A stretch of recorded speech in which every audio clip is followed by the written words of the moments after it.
Bem, hoje a gente se aprofunda no capítulo 42 de Jó. É o fechamento, né? A conclusão dessa jornada tão intensa. Exatamente. A gente vai ver a resposta final de Jó para Deus, o que acontece com os amigos dele. E, claro, aquela restauração impressionante no final.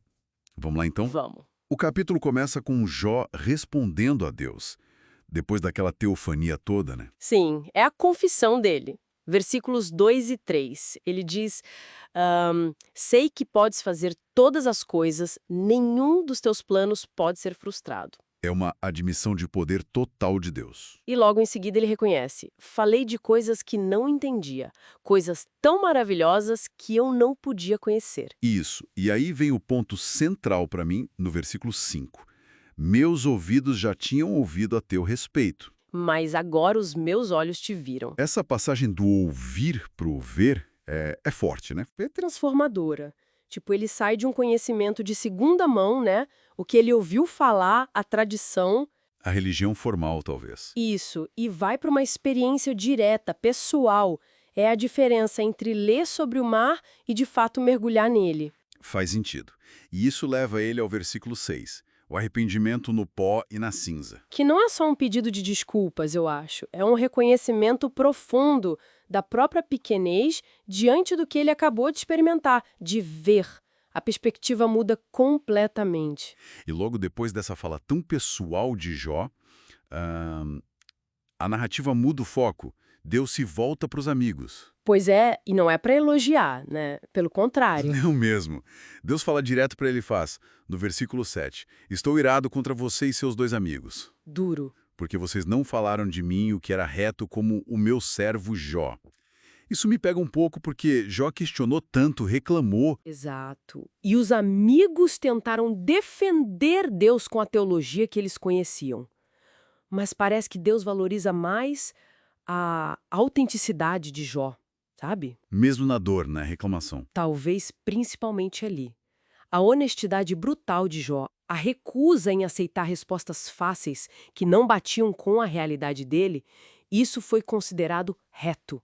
Mais reto do que as certezas dogmáticas dos amigos. Interessante. Então a sinceridade na busca, mesmo que dolorosa, vale mais que a doutrina certinha. Parece que sim, nesse contexto.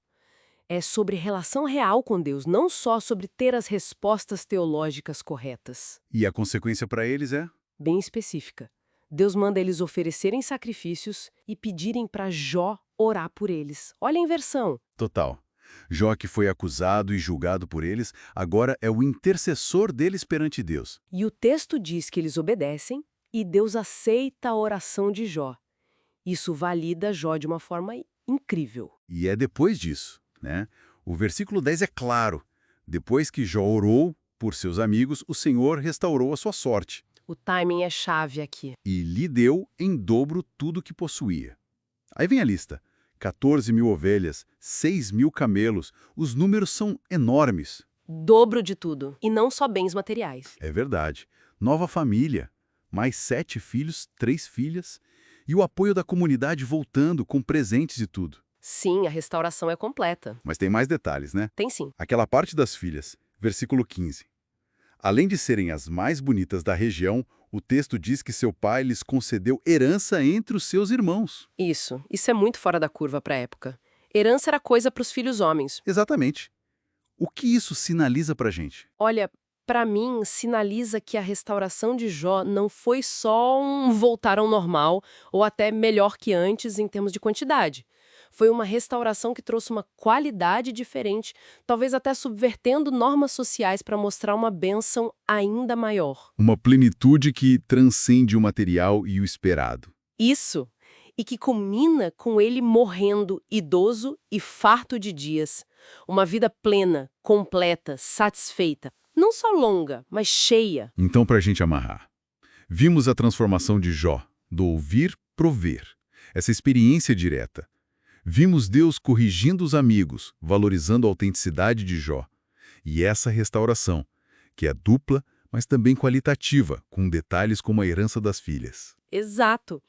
E talvez a grande questão que fica, sabe? Não é nem sobre o sofrimento ter uma explicação ou a restauração ser uma recompensa garantida. O que seria então? Talvez o ponto central seja essa mudança interna de Jó. O que significa realmente passar de só ouvir falar sobre o divino para ver, para ter esse encontro. Mesmo que muitas perguntas continuem sem resposta, a experiência em si transforma. Quer dizer, o valor maior está no encontro, na relação transformada, mais do que nas respostas ou na restauração material. Eu tendo a pensar que sim.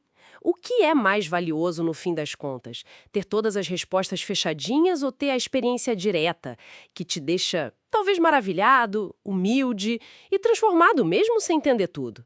Fica a reflexão, né?